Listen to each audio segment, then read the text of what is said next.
Le click and collect signe-t-il le retour en force de la société du jetable? On en débat tout de suite avec Alice Elfassi. Bonjour. Bonjour. Bienvenue, vous êtes responsable des affaires juridiques de Zero Waste France. Et Dimitri Carbonel. Bonjour. Dimitri, fondateur de Livosphère. Peut-être le constat pour commencer, Alice Elfassi, le click and collect. Évidemment, il est en plein boom, en plein développement, confinement, couvre-feu oblige, la vente à distance aussi. D'ailleurs, on évoquera les deux aspects.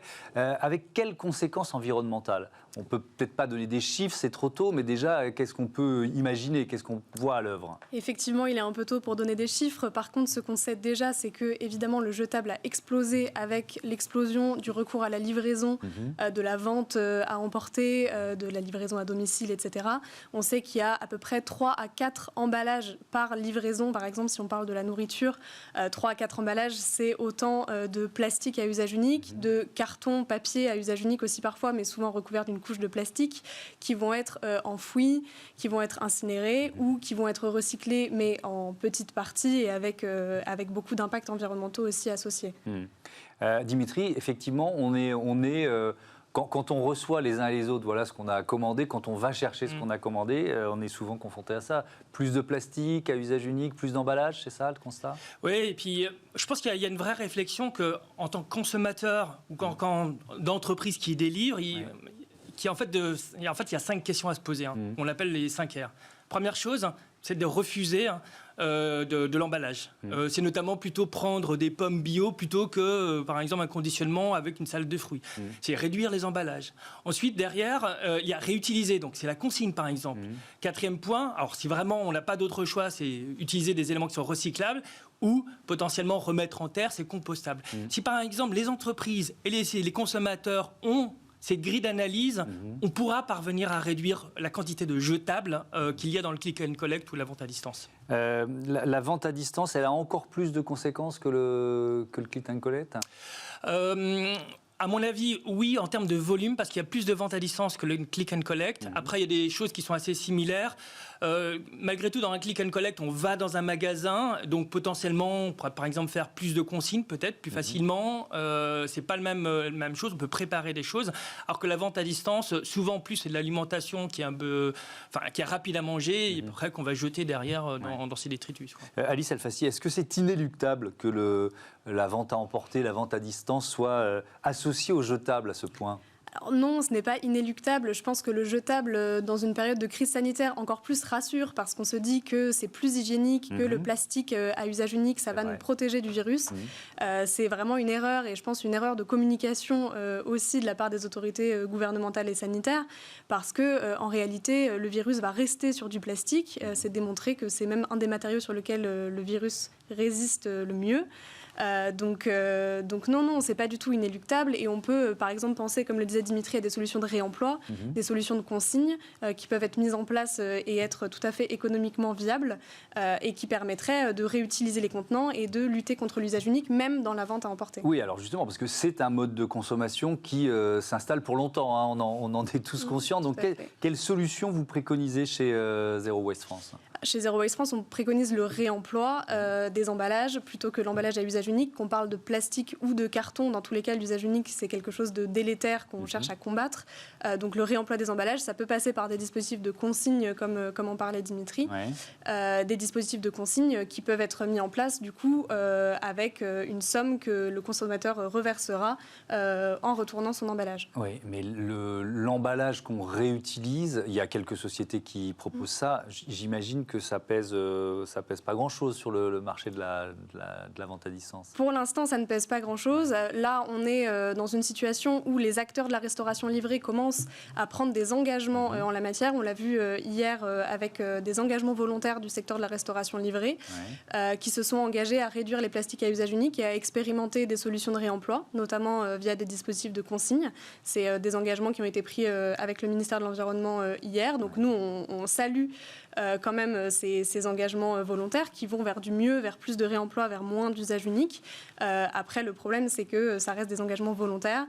qui ne sont pas contraignants. Et voilà, Alors, nous, on est très vigilants sur le suivi sur tous ces engagements volontaires. Ça, c'est une vraie question.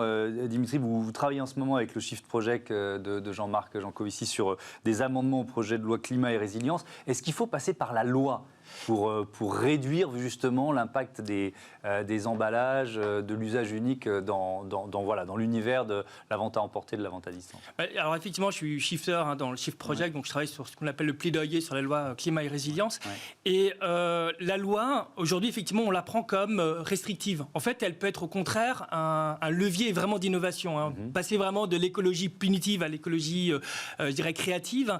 Et pour ça, je vais prendre un exemple. Par exemple, en Chine, ils sont en train de développer énormément de bioplastique qui n'est pas toujours biodégradable et pas toujours compostable à la maison. Eh bien, si la loi, effectivement, contraignait à développer des plastiques ou uniquement si on faisait ce type de plastique compostable à la maison en conditions réelles, il y aura énormément d'entreprises françaises qui pourraient se propager ou se développer comme ça et on aurait un coup ou 2 coups d'avance par rapport à la Chine. Donc vous pensez que ça passe par l'innovation?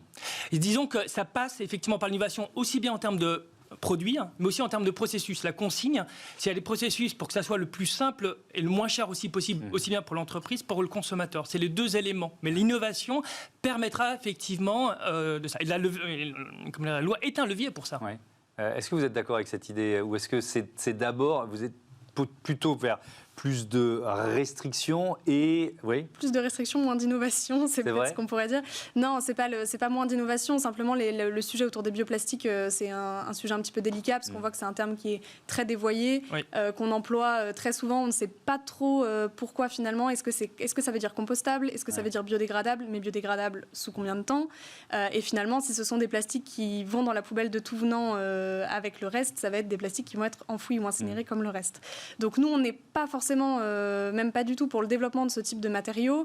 On est plutôt pour le questionnement du tout jetable, du tout usage unique vers des solutions de réemploi qui nous paraissent quand même bien plus efficaces. Donc c'est un changement des comportements que vous voilà, prenez. Exactement, un changement des comportements. Et sur ça, je rejoins tout à fait Dimitri sur le fait que ça passe aussi par la loi, surtout par la loi même, parce que voilà, là, les engagements volontaires des entreprises, comme je le disais, c'est bien.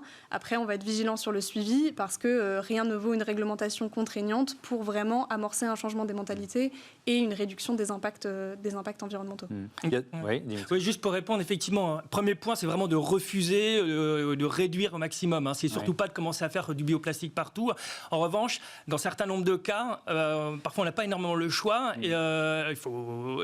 Comme solution complémentaire, il faut avoir une réglementation bioplastique, par exemple, où c'est compostable à la maison, etc. Enfin, mais je me mets à la place d'un commerçant, d'un restaurateur qui s'en sort à peine aujourd'hui grâce au Click and Collect et qui nous écoutent. Ils sont bien gentils tous les trois, mais ils vont. C'est notre seule source de revenus et ils veulent nous rajouter des contraintes. Qu'est-ce que vous leur répondez, Dimitri d'abord et ce ne sont pas des contraintes. Je veux dire, on le voit bien. Quand même, si. Non, parce que si on a des cartons, par exemple, ou des solutions qui sont simples, qui sont au même prix, qui permettent, dans les mêmes conditions, de faire du Click and Collect, c'est vers ça qu'il faut aller. Et l'innovation, c'est vraiment passer innover, mais surtout industrialiser cette solution pour que ça soit au même prix que l'autre et qu'il y ait d'autres avantages, notamment sur le même impact local ou d'autres choses, pour que ça soit réalisé sur site plutôt que, je sais pas, en Chine ou ailleurs, quoi. Donc il y a un vrai bénéfice, je pense. Et c'est une erreur de l'opposer les deux, selon moi. Oui, sauf qu'aujourd'hui, ça n'existe pas encore, ou pas suffisamment. Non, les emballages carton, il y en a plein. Il y a une entreprise qui s'appelle Montgolfier qui fait des emballages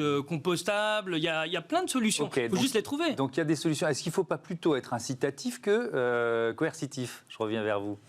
Je pense que l'incitation, ça ne fonctionne pas forcément, en tout cas pas dans des proportions suffisantes. Et on le voit, ça fait quand même des années qu'on parle de réduction des déchets, de réduction de l'usage unique, qu'on va petit à petit sur de l'interdiction de produits plastiques à usage unique, etc. Pour l'instant, sur la restauration livrée, la loi, elle ne dit rien, elle ne régit rien. Elle parle de 100% d'emballage réemployable au 1er janvier 2023, mais uniquement pour la restauration sur place. Donc je pense que c'est le moment d'intégrer la restauration livrée, à laquelle on recourt de plus en plus, et en ce moment pas forcément par choix. Mais vous pensez que le secteur peut le supporter, ça, économiquement? Oui, je pense que le secteur peut le supporter. Traverse en ce moment. Je pense que la mise en œuvre de dispositifs de consigne, ça peut être quelque chose d'économiquement tout à fait viable, avec des investissements de départ qui sont finalement amortis assez rapidement, puisque les emballages à usage unique, ça a aussi un coût. Les emballages de papier carton recouverts d'un film plastique ou les emballages plastiques jetables, ça a aussi un coût important pour les restaurateurs. Et ces coûts, ils peuvent être amortis sur la durée avec la mise en place d'un dispositif de réemploi. Merci à tous les deux d'avoir participé à ce débat. Click and collect, je cherchais le mot. Les Québécois sont meilleurs que nous, on va dire vente à aller chercher, vente à emporter. Bref, il faut que je trouve le mot. Il existe forcément. Merci encore d'avoir participé à ce débat. Tout de suite, c'est Smart Ideas. Tiens, on va se faire un petit jeu de société. Vous êtes d'accord ?